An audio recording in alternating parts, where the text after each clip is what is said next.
Hey, what's up, friends? Grant Baldwin here. Welcome back to the Speaker Lab podcast. Good to have you here with us today. Super excited about today's conversation with one of your fan favorites, one of my favorites, Mr. Erick Rheam. Eric, we are coming up on nearly 500 episodes, and I got to believe you've been on more than anybody else other than me. So, congratulations for that distinction. That's a very unofficial award, but we're good to have you back here today. Yeah, I'm excited to be back. It's fun, man.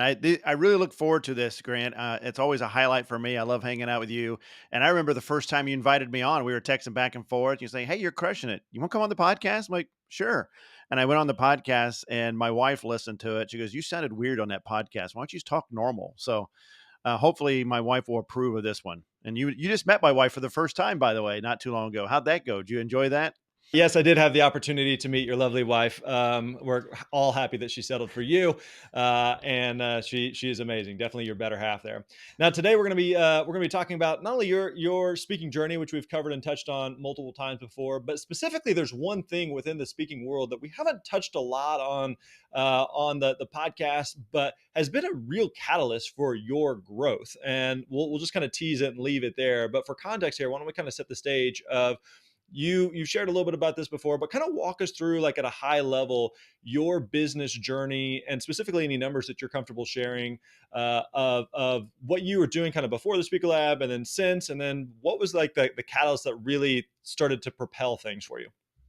Yeah, well, it was meeting you really. I'd really we talked about this in detail before, but just to give a highlight, like you said, going into 2015, I'd been doing my own thing for about 2 years, just trying to figure some things out, and then I ran into you, and I can't remember how it happened, but I did. I ran into you at the end of 2015, and you kind of pitched this idea of this thing you were putting together, and I thought it sounded intriguing.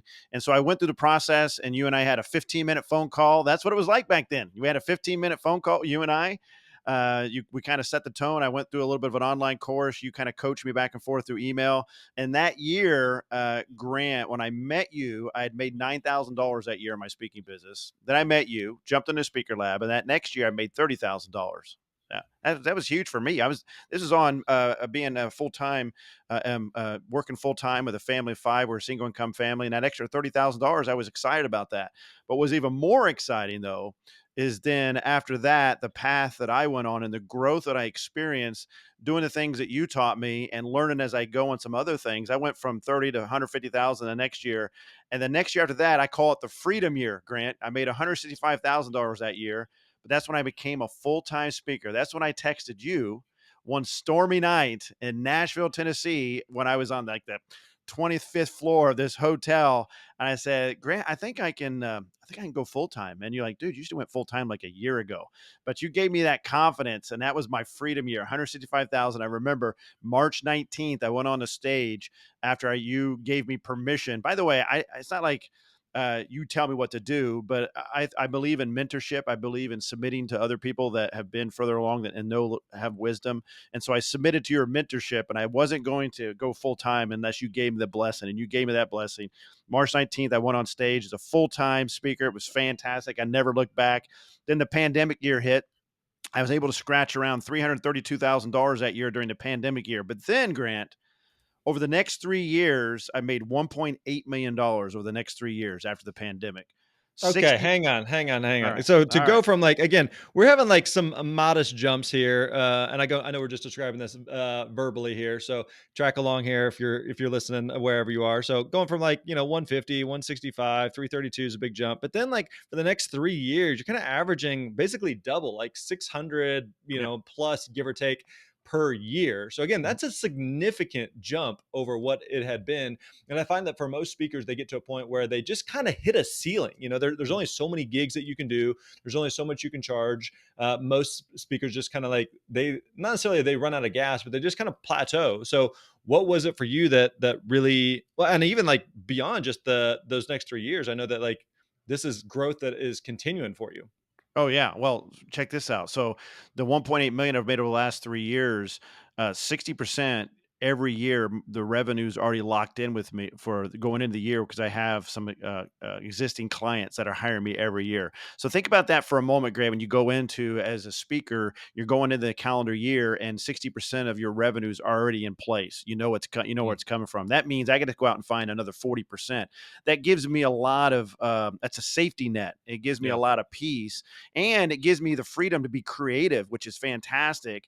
And I've already booked $440,000 this year already, and we're still in first quarter, and 440 grand's already booked, and I'm already booking gigs into 2026. So Wow. the answer to your question, what changed? It's one word, man: workshops. Workshops was Workshops. the key.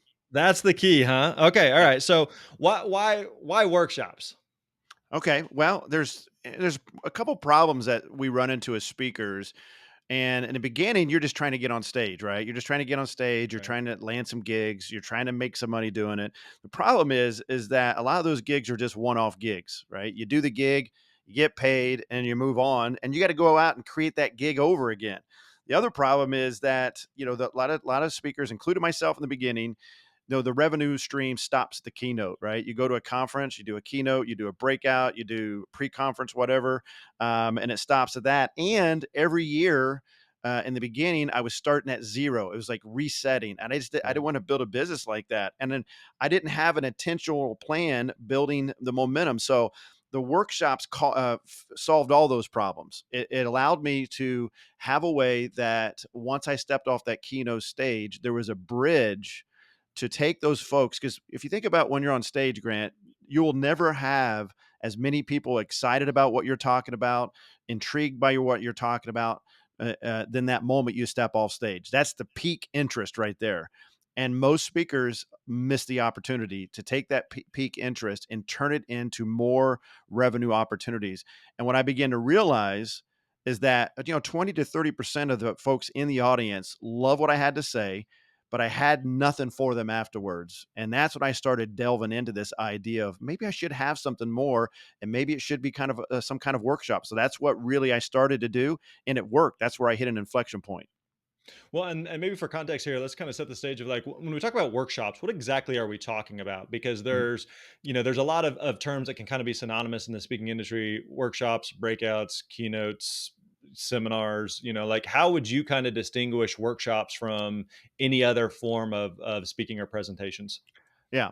Well, I keep it very simple. Yeah, I everything I do is very simplistic the way I approach things. And for me, a workshop to me is duration based.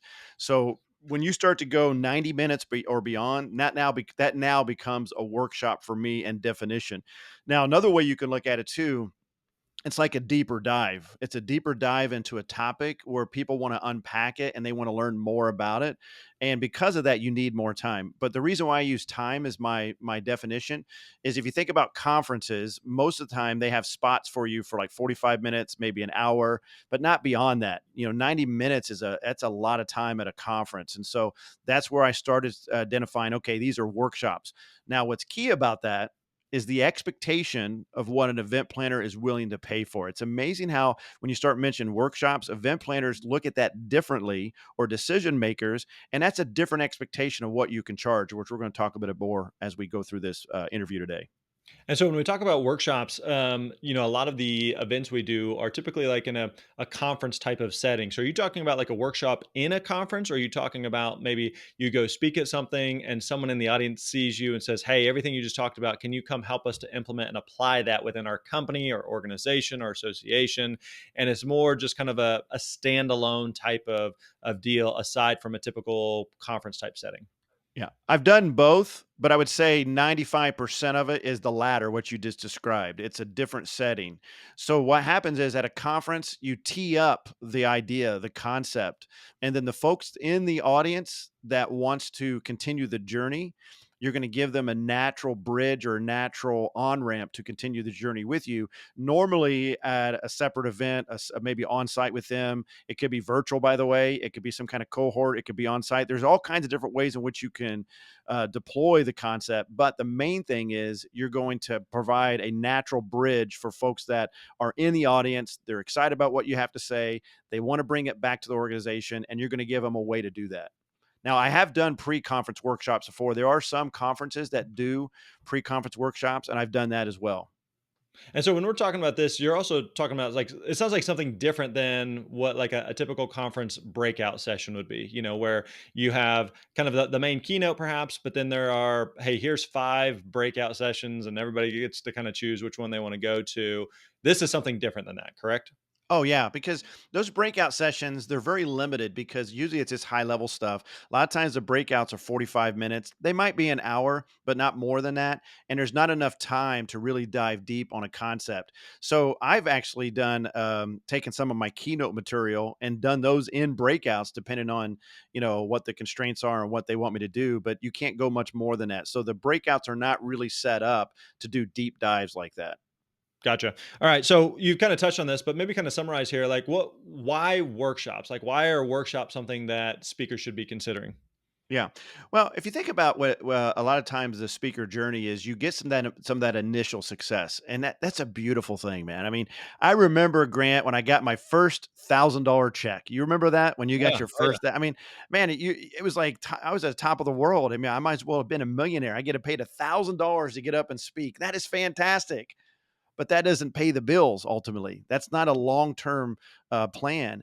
And so once you have that initial success, you start making some money, then you got to start thinking about, okay, if I want to make this into a business, how do I capture this momentum? That's really the big deal there. So you want to get that momentum that you initially get. You've got something. The market is giving you a signal that, oh yeah, there's something here. There's some potential revenue here. Well, once you get that signal and you get that momentum, well, what do you do from there? Where do you take it? Well, this is one way to do it. You want to be able to increase your revenue, right? So when you're out there and spending your time, I mean, that's as a speaker, our time and the days that we speak, that's a premium. That's an inventory, right? I've only got so much inventory in the calendar year. So I want to capture as much revenue as I can and add as much value as I can. And most speakers that I know and I work with, we have a passion to get our message out there, right? I mean, there's a reason why we're speaking. We're speaking because we want to add value in some form, and what better way than to expand your reach than to do workshops where you can really make an impact? You can only make so much of an impact on a keynote stage for an hour. Yeah, you can motivate people, you can inspire them, you can give them some things they can think about. But man, I can tell you if you have a desire, and this is not for everyone. I know, like for instance, for you, workshops wasn't for you, which is fine. You had different ways you added value. But if you want to dive deep on a concept, or maybe you do have a topic that does require more room to breathe, what better way than to expand your reach in a workshop setting? And what I love about workshops is a lot of times when you work with organizations or clients, these workshops are things that they want to bring you back more often than not. Because a lot of times, like I had a event planner I'm talking to right now, they have 700 employees. There's no way I can come and do a workshop in one setting for 700 employees, but I can come and do one department and come back and do another department and come back and do another department and then new employees. So what this does is it builds you an opportunity or affords you an opportunity to have predictable income stream. And Grant, as you know, that is gold for speakers to know they have income that's predictable. That's the difference between a business that can last for 5 years and beyond and a business that may struggle before they even get to the 5 year mark. Cash flow, having predictable cash flow. And that's the gift that workshops can give you.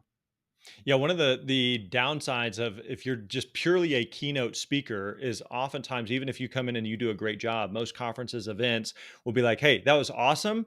We're just not interested in having you back for 3, 4, 5 years, even if you did great." And oftentimes they just want different, fresh faces in there. They want different speakers in there. They want to let the audience turn over a little bit, perhaps, and so they're just not going to bring you back year after year after year. However, Eric, like you alluded to, depending on the nature of the content that you're sharing in a workshop, if it's something where they're like, hey, this works really, really well, we need all new team members or all, this is maybe the type of thing that is a continuing education type topic that we want people to go through on some type of annual basis, then you start to work with one client, but you can work with that same client year after year after year. And it starts to really increase what the lifetime value is of one individual client. So we've talked a lot about so far about like the value of workshops, how that's been such a catalyst of the growth of your own business. But let's kind of walk through like, how do you actually build this? And like, what does this look like here? So I know you put together a 4-part framework for really ramping up your speaking business, potentially driving towards a 7-figure speaking business through workshops. So can you walk us through like what is that 4-part framework?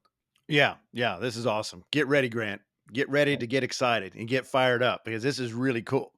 So, yeah, I got a four-part framework that I follow myself. And I think the thing that's exciting is this is something that I'm testing myself that's working, and it's allowing me to really bless my family. It's allowing me to live the lifestyle that I want to live. And that's what's excited about this, Grant. It's just exciting that I've really found this nice revenue stream that just continues to just bless my business over and over and over again. So this is the four-part framework that I'm following. That if folks that are listening to the podcast today, if they apply these things, they can be well on their way going down the same path that I'm in, where it's that 7-figure base business.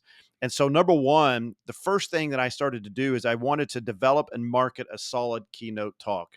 The keynote talk is the bread and butter. It's a way that you get out there in front of audiences. It's a way that you can add value at that conference. You can make money, but also introduces a concept that opens up a world of prospects that can then lead into these workshops. And so that's number one: is develop and market a solid keynote talk.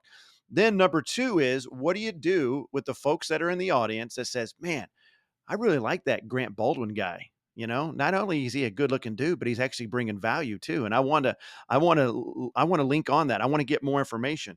Well, that's the lead generator. You got to have a lead generator that can capture the audience's contact information, but also give them an immediate win. So, the way I look at a lead generator, Grant, it's something that someone in the audience would be willing to pay for. They would be willing to give you cash or a credit card to get that value add. However, the currency in this case is their contact information. Okay. And so a lead generator, we could talk more about that. We'll talk more about that in a second, but I just want to give them the concept. So you want to Yeah. capture the leads. Then what you're going to do is, once you start capturing those leads and you start developing those keynotes and you're getting on the speaking trail, now what you got to do is you got to translate that keynote into a workshop product, right? And that's a skill set. There's a skill set to do that. But how do you expand that keynote so it's workshop worthy? And then the fourth thing is, you want to then take deliberate steps to market your workshop. So after you step off that keynote stage, you have everyone's attention. You've got to capture that attention so then it can turn into viable workshop opportunities for you. So that's the steps. And I just rinse and repeat that over and over again.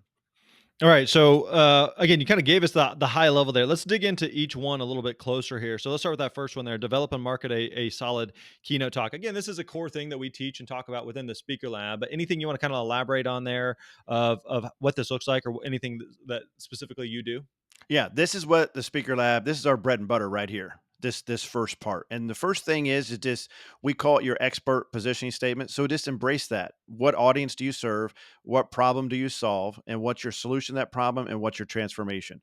You turn that into your signature message. So for mine, Grant, I help overwhelmed busy professionals cut through the whirlwind so they can rise above the chaos, discover significance, and live in peace. All right. The industry that I've tapped into is the utility industry. Now, what you do is you take that and you turn it into a signature message. My signature message is rise above the chaos, 5 principles to discover significance and live in peace. I'm building an empire off that signature message.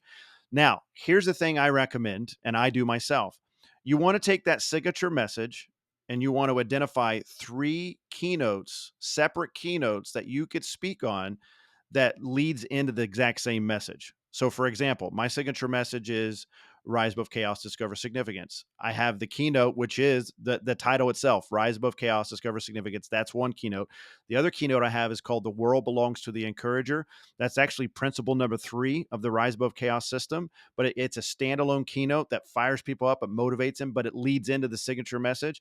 And the third one, that I have is Lead Without Speaking, the importance of nonverbal communication, which is principle number 5 of my system.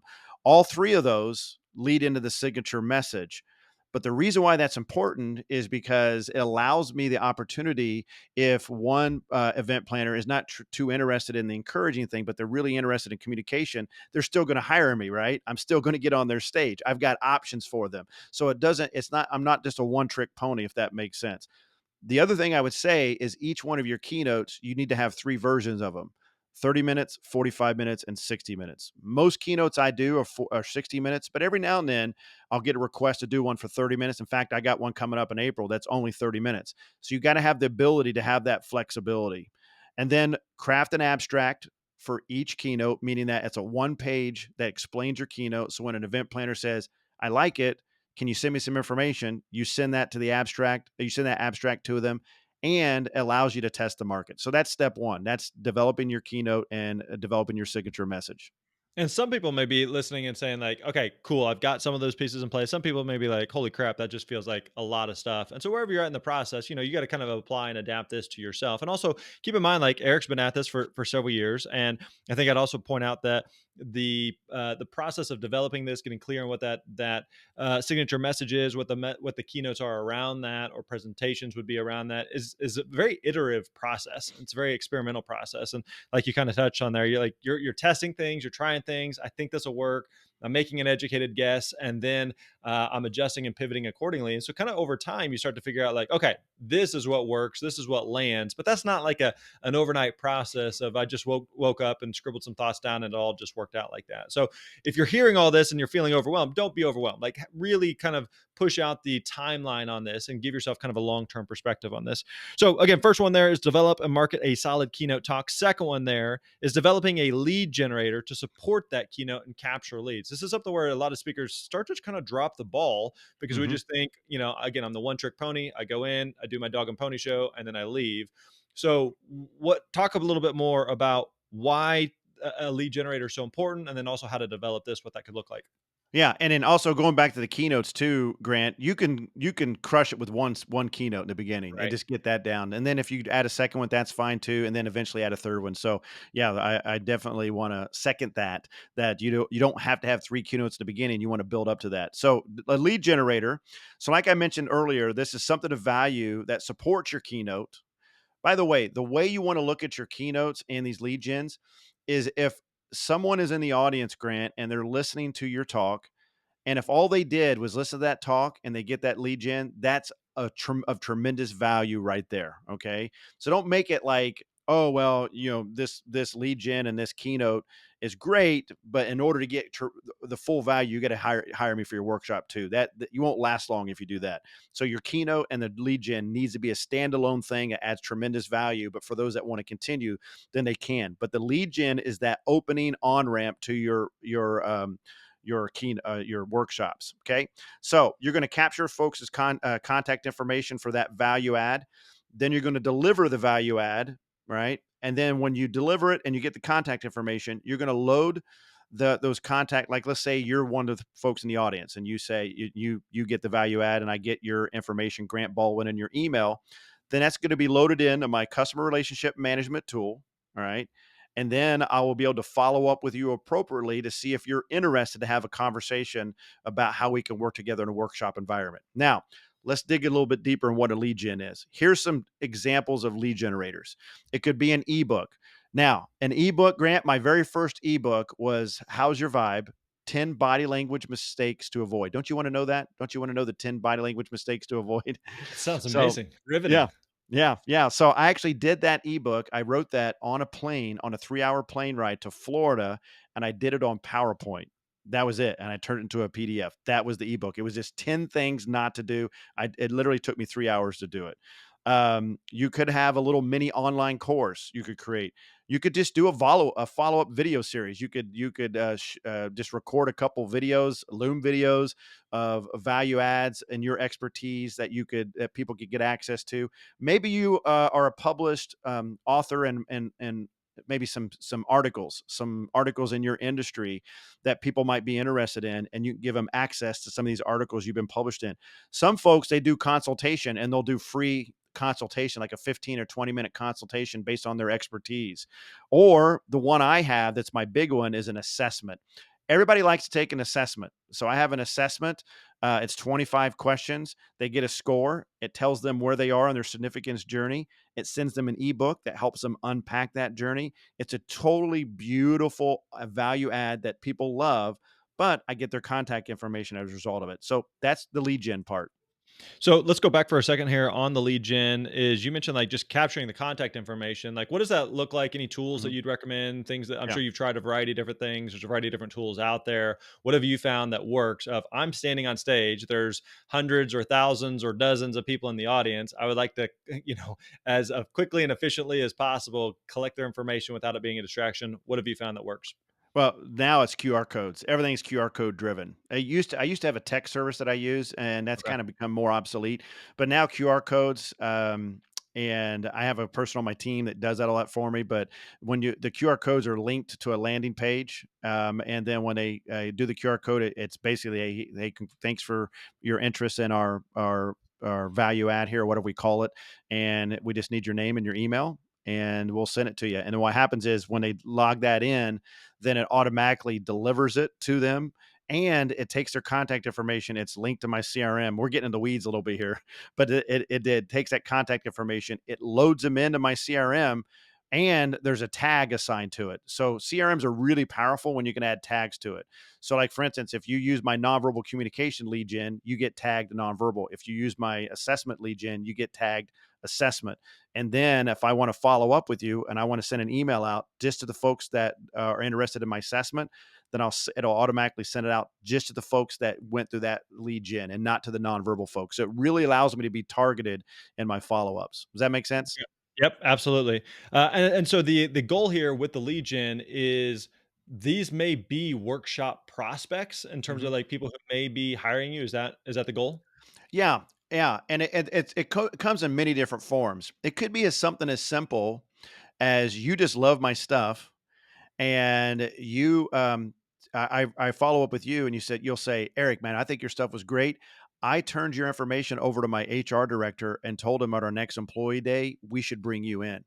And then I would say, great. Can you refer me to your HR director? And it was, yeah, her name's Sarah Jones. And then I just go to Sarah Jones because they're one of their top employees, just referred me. That's happened to me so many times, Grant, just a regular employee in the audience. In fact, I had one that was a spouse, and you have a story like this too. Yeah. But I Yep. had one that was a spouse, and she disliked it and said, you need to talk to my husband at his job. They would love that. In fact, this has happened last night, actually. There was a guy that was in one of my, his spouse hired me to do a workshop at her company. She told him about me. He was sitting in the audience, liked my stuff, got my lead gen, got back with me, said, I liked your stuff. And he said, can I see it? Can I bring my team and see it again? They just audited my workshop yesterday. We had dinner last night. I think they're going to hire me. That was a $30,000 dinner. And it was Wow. because he was in the audience. He got the lead gen because his spouse hired me. It's funny how that works. You don't know where this is going to take you, but it's not going to take you anywhere unless you have a system that allows you to capture these folks and follow up with them. Very well said. All right. So then we go again. Part one is develop and market a solid keynote talk. Part two, develop that lead gen to support the keynote, capture leads. And then part three is to translate that keynote into a viable workshop product. So I've got a good keynote. I've started to do some lead gen. I've started to capture some people who may be interested in workshops. Where do we go from there? All right. Now what you got to do is you got to start outlining what a workshop would look like. All right. And so that's what I did is I started thinking, okay, this is my keynote. Now, if I were to actually go to an organization and spend, 90 minutes or longer with them, what would that look like? What kind of value would I bring? What would be the call to actions? What would be the action items? So what I did is I took my abstract, and my it's already got the ready made formula in the form of learning objectives. So there's like 3 to 5 learning objectives, and so then what I did was the formula I followed is each learning objective now becomes an individual topic in my workshop. So if I've got 3 learning objectives, that's 3 separate topics that we're going to unpack in a workshop setting. If I've got 5, those are 5 separate topics. So then I take that learning objective that becomes the topic of my workshop outline. Then I ask myself, what case study or story can I share with the audience that accentuates that topic, right? It may be a story or a certain case study that we can work through that talks about that topic in a real setting. Then I then say, okay, then how would we apply that in a real world setting? And how would I deliver that? How would I would discuss that? And how would I present that to the audience? Then I come up with an exercise to support that topic. Usually an exercise is small groups having a group discussion about the topic and how they would apply it in their situation. And then what I'll do is we come back together, we have a group discussion about that. Then I give them an action item based on that exercise to apply immediately in their work, in their life, whatever that looks like. That when I do that and I break that out, that can be anywhere from an hour session to 90 minutes, depending on how robust the group discussions are. And you could really like spread that out as long as you want. Okay. So let me give you an example. The rise above chaos methodology that I do. One of the first things we talk about is identifying your why. The why has a two-part formula. Number one is you need to identify your passions, what you're willing to suffer for. That's the fuel that helps you rise above the chaos. The second part of that formula is aligning that with your superpowers, the things you're uniquely qualified to do. And there's three superpower questions you have to ask yourself. So what I do is in that setting, I present that idea. This is the why formula. And I present my story and how I identified my passions and how I identified my superpowers. I give them some passion questions they've got to answer. Then I give them 20 minutes to answer those questions. It's very quiet. We may have some music in the background. They write down their passions. I say, great. Now, what I want you to do is think about your superpowers and answer these questions. They do that.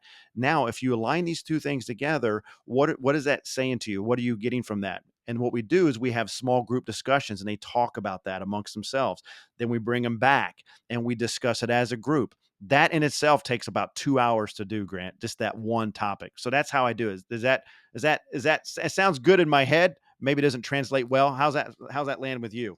No, that all makes sense, and I think another thing we kind of touched on at the beginning was it's kind of similar to like whenever you're doing a keynote or developing an idea for a keynote, you're just kind of making an educated guess. You know, you'll start to figure out what works and what doesn't work, but the best way to learn is again kind of make your educated guess and then get out there and start doing it. You know, the workshop that you would present today is a much better, more polished workshop than the first time you did it, and you just kind of figure out you know, I'm watching people and we're a couple hours in or an hour in, I can tell maybe they're not interested, or it feels like I've lost them here, or we did this activity that seemed like it made a ton of sense in my mind, and then in practicality it just fell apart, or actually it would be better if it was, you know, shorter or longer or whatever. Like all of those are things that you kind of figure out when you're actually doing it.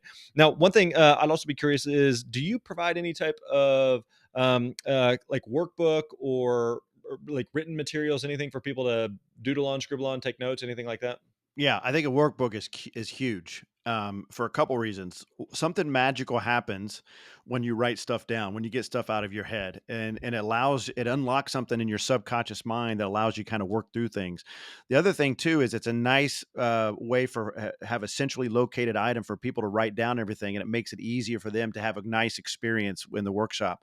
The other thing is you could load inside the workbooks all kinds of other stuff that can promote future workshops and other things. Like in my workbooks, I have QR codes in there to my podcast, QR codes for other products I have at the end. So it's a really nice way to continue to market to folks and give them more things they can do to continue the journey with you. So yes, so what I do is I just follow the same methodology. The topics in there, there's a room for notes, there's an area to write stuff down during the exercise, and at the end of each of the exercises, I have them write down what are two or three things that you got from this section, and what's the one thing you're going to do differently moving forward. One of the feedback I get in my workshops, Grant, is that everybody says when they walk out of my workshops, they feel like they have a plan. They can take action, and it's very actionable. And so the methodology I just shared with you is how I do it. I rinse and repeat that. And I actually my longest workshop, and this is going to really excite you because I know you would love to do this, is actually 3.5 days. I do a three and a That's half so day long. workshop. So long. But I mean, as you again kind of touched on earlier, the reality is that if you're doing a 30, 45, 60-minute keynote, there's just only so much you can do, only so much you can cover or get into the weeds. But like in 3.5 days with people, typically a smaller group of people, like you really get to know people, you get to connect with them, you really get to kind of break down some of the limitations and or limiting beliefs that they may have or struggles that they're running into. Like you can really cover some serious ground and make some serious dents in personally or professionally, whatever it is that they're trying to work on there. So workshops are incredibly impactful from that standpoint. Okay, let's keep moving on here. And again, just for the sake of the audience, like we've covered a lot of stuff and we're kind of going through stuff quickly and at a high level. But in a few minutes here, we're going to share if you want to go deeper with Eric on this, we've got a way that you can do that. So we'll just kind of put that out there for now. But to wrap it up here, again, we've gone from developing, marketing a solid keynote talk, developing that lead generator, translating that keynote into a workshop product, and then four is just really taking deliberate steps to market that workshop after you speak and after you present that keynote. So walk us through like what intentional things are you doing to turn. I just finished speaking. I finished doing a keynote, and I had a bunch of people opt in, and I've got this workshop. Where do I go from here? Yeah. Well, when I get off that keynote stage, Grant, I know that there's huge amounts of revenue opportunities that are about to occur in the next 15 minutes. And Hmm. I want to capture as much as that as I possibly can. And so I can actually I can almost set up myself up for the next 18 months. By if I just do what I'm about to share with you over the next 15 minutes when you get off the keynote stage. To me, it breaks my heart when I see a speaker get off stage and just walk away. I'm like, Yeah. holy cow, you just walked away from a lot of potential revenue. And so what I do is I follow up with all the excited audience members. There's always going to be people that's going to go up to your stage and they're going to want to chat with you. And so I capture their information really quickly through just exchanging of business cards. I know you're a big fan of business cards. Not really, but what I do is I give them my business card and I have them write their information on the back of mine. This seems analog. It seems like old school, but I walk away after every keynote with about 15 to 20 business cards every time. That's 15 to 20 folks that I can load into my CRM. Now, hopefully they use the lead gen, but what if they didn't? I might have missed that opportunity. So I want to cover all my bases. So anybody that comes up to me after my talk, I want to get their contact information right there. And here's what it looks like. Hey, Grant, thanks so much for sharing your feedback with me. Hey, I want to continue this conversation with you. Is there a way I can get your contact information? I'd love to follow up with you. Almost every time they give me their contact information. The other thing I do is I want to make sure that the event planner is doing surveys. And if they don't do surveys, I'll do one. Usually Survey Monkey. I know you've had some folks about Talkadot. That's pretty hot right Mhm. now in the industry.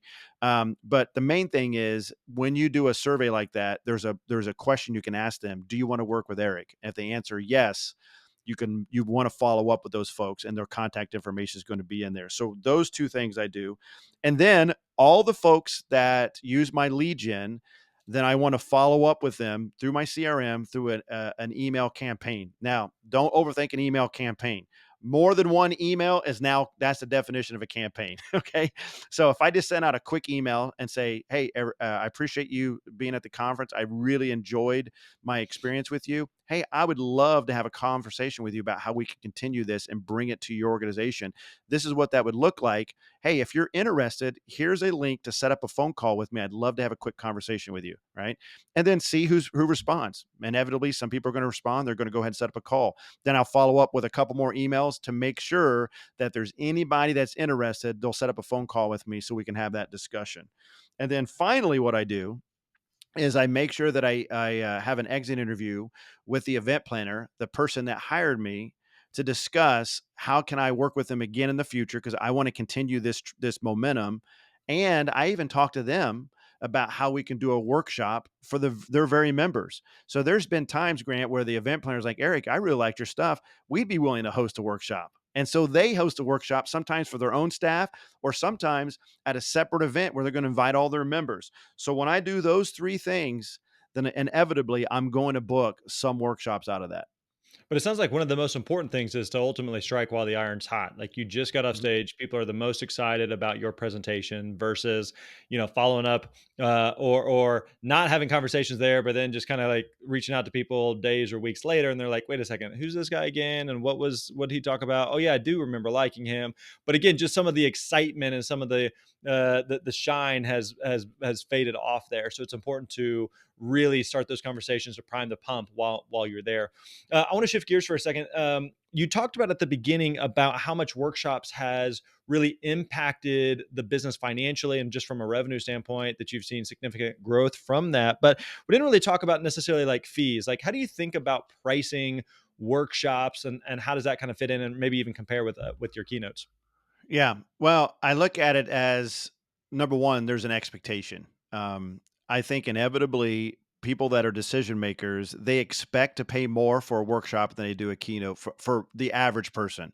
If you're not a celebrity and you're just an average person like me or you, there's just that general expectation that if you're going to do a deep dive, they're expecting to pay more.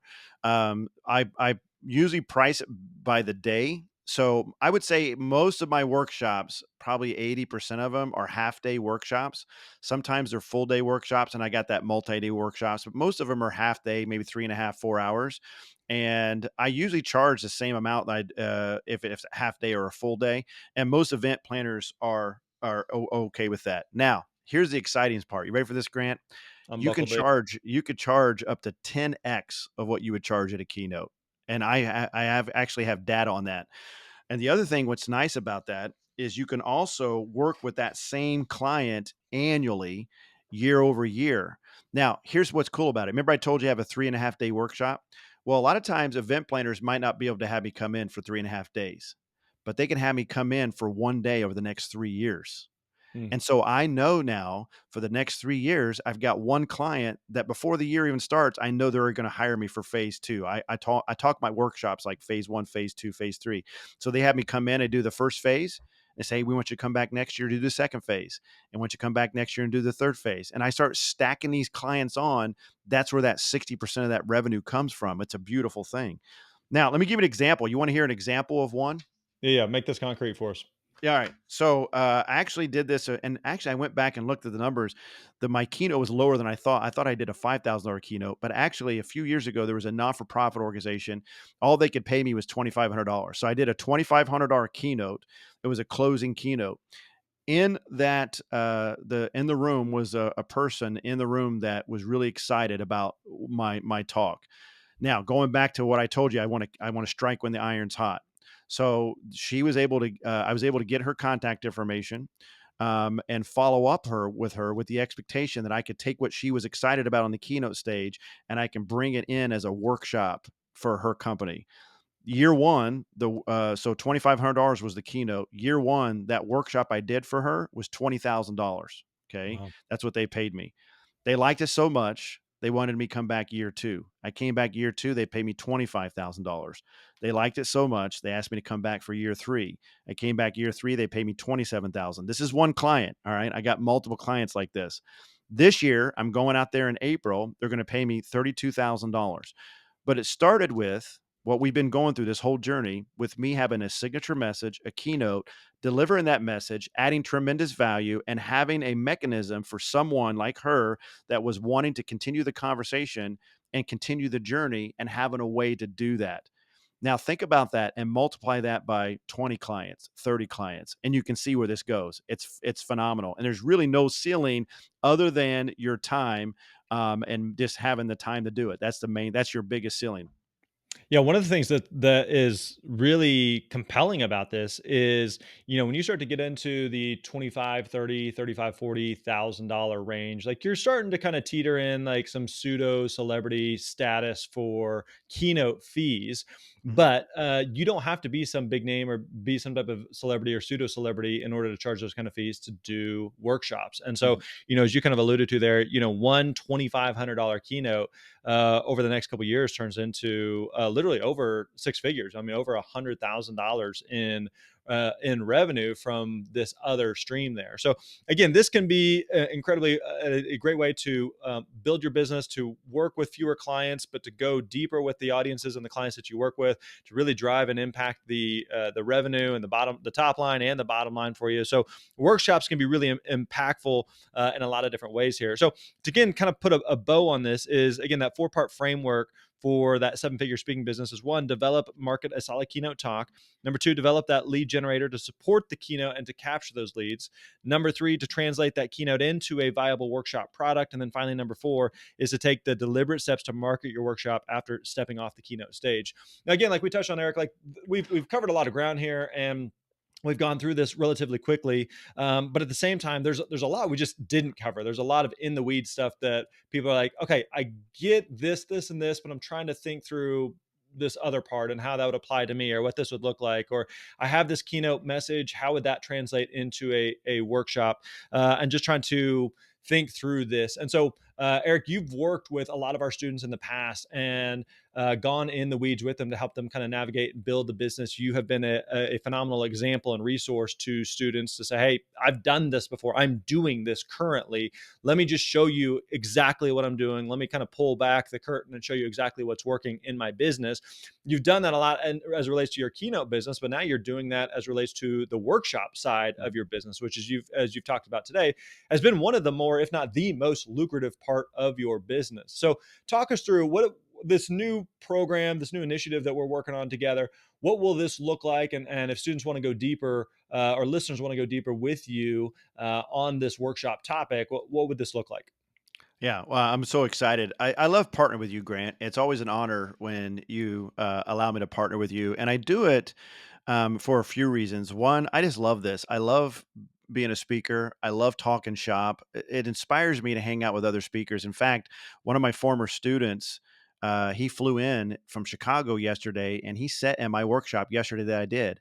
And him and I took a picture together. And nothing inspires me and motivates me more when someone like that comes in and we hang together and we've got this relationship because I had an opportunity to work with him. And so I love working with the speakers. And so what we decided to do now, listen, I'm a full time speaker. Let make there no mistake. I'm a full time speaker. I just got off the workshop trail yesterday. Next week, I'm doing a workshop in Delaware. And then from Delaware, Grant, I go to Iowa and do a workshop there. And because the speaking business has blessed me and my family, we're going to Italy after that. Come on now. I mean, Let's go. I'm not messing around. But I am partnered with the Speaker Lab. And here's what we decided to do is we're going to put together a small private cohort of speakers, a private group, okay, of folks that have a signature message that they've delivered, but they're interested now because you're listening to this podcast, like, I'm intrigued by this.